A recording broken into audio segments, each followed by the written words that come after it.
Few figures to review today, so I'm going to be reviewing the Blue Lantern, Kyle Rayner, the Flash J. Garrick, and Kon-El Superboy. Quick show of the back of the boxes here. Get some nice art for Superboy, as well as a nice classic art look for J. Garrick. I really like that one. And then you get another one of Kyle Rayner's, Blue Lantern, which I have a kind of a problem with because it's not the exact representation they're trying to go for. The War of the Green Lanterns.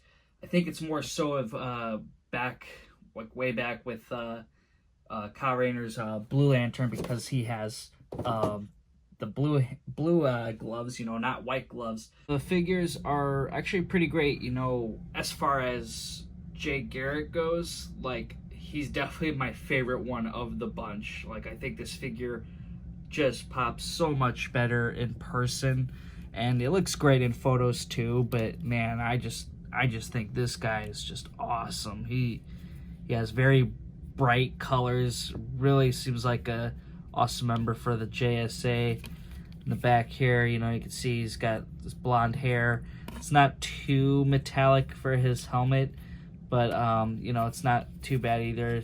It's got a nice design here. The wings here are a bit more yellow. I was kind of thinking it should be probably a bit more gold, because I feel like that's what made it kind of more special with this being yellow.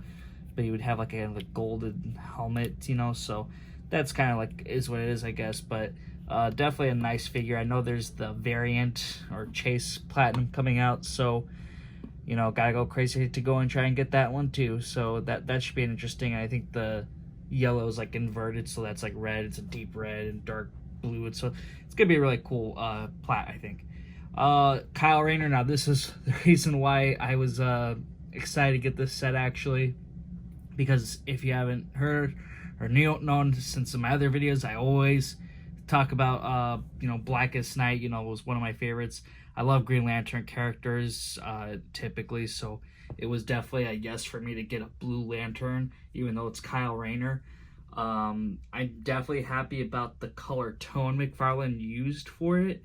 It's definitely a nice blue. I think that goes very well with Blue Lanterns, so hopefully we'll see some Saint Walker and other Blue Lanterns in the future. I think it's great to see that we did get that right shade of blue, because Kyle Rayner didn't get that good shade of green, so that seems like a problem we got to avoid there. Superboy here is probably my biggest issue from these three. Mainly because his jacket just does not match at all what it's supposed to look like. Like you could see on the cover here, I kind of put it back here. He's got more of a leather jacket, and here there's spikes and it's smooth. And one thing that kind of is a downside for this figure is you can't open the jacket all the way. It's actually glued here. And I tried peeking in here. The S ends. It doesn't go all the way. They had to cut it short. That's why it's glued, so you don't see that. But so that's kind of a downside.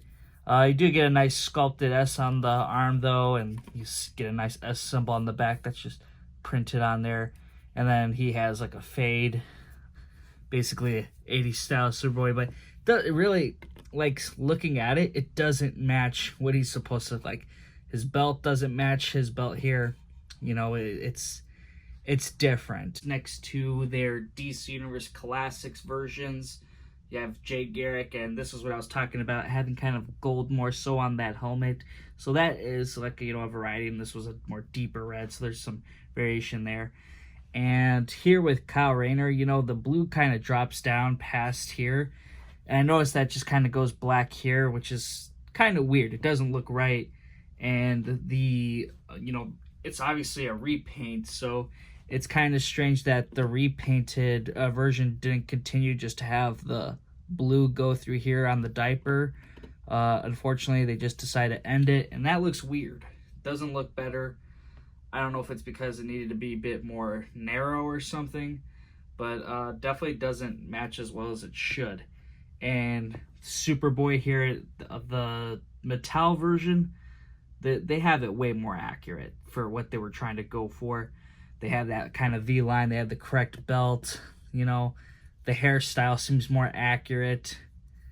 You know, the jacket is way more accurate. This is the leather jacket that he's supposed to have, and that's just not here. You know, it could have been a better Superboy figure, but you know, it's kind of weird how we end up with that kind of jacket with spikes on it. I don't know if there's like another version out there, but from I've seen this as a problem before with McFarlane, those cover arts in the back just don't match sometimes, like Kyle Rayner's gloves, and you have Superboy's jacket here. So kind of is what it is, I guess.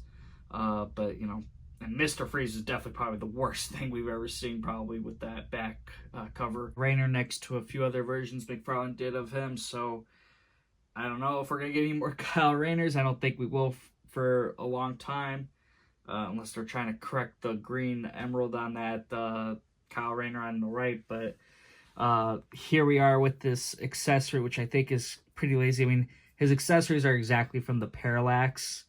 They have a Green Lantern symbol here. You know, it's just all painted blue, basically a blue translucent tint. I'm not a fan of that. I would like to just see a regular, like, solid blue, and hope we could see more of those in the future and more unique sculpts for lanterns, just to be a little bit more specific to the characters. Here is Kyle Rayner next to a few other fellow Blue Lanterns, and we already know we're going to probably see a Flash figure come out eventually, but hopefully we do see more other Blue Lanterns like Saint Walker and such. Here is the Jay Garrick Flash next to the Barry Allen. Here is the Flash next to the Kingdom Come Batman, which I will be doing a review with the other two Batman in the next video I post. So that is it for this figure review. I hope you guys did enjoy it. I think these figures are pretty good. I mean, if you're not a big, you know, Green Lantern fan, I guess Kyle Rayner is one that could be passed on. And Superboy, you know, I feel like this was a failed attempt to make it, and you know, maybe there should be another one. Maybe one with sunglasses, change the head sculpt, change the jacket, the belts. You know, I don't know how far McFarlane would ever want to go back and do something like that. But one I wouldn't pass for sure is the Jay Garrick, the Flash. You know, that's just that's a great figure. I think that's definitely the best one from the set altogether. You know, it's loaded with accessories with the lightning bolts and the extra hands. Definitely, I think that was a great figure. So I hope you guys did enjoy this video. If you did, hit that thumbs up button, subscribe to the channel, and make sure to check and look at my other videos. And a reminder, I will be posting the rest of the figure reviews for the Batman Kingdom Come, the Signal, and Gladiator Batman. So that will be coming shortly, soon after this video. So hope you guys did enjoy, and I will see you all next time.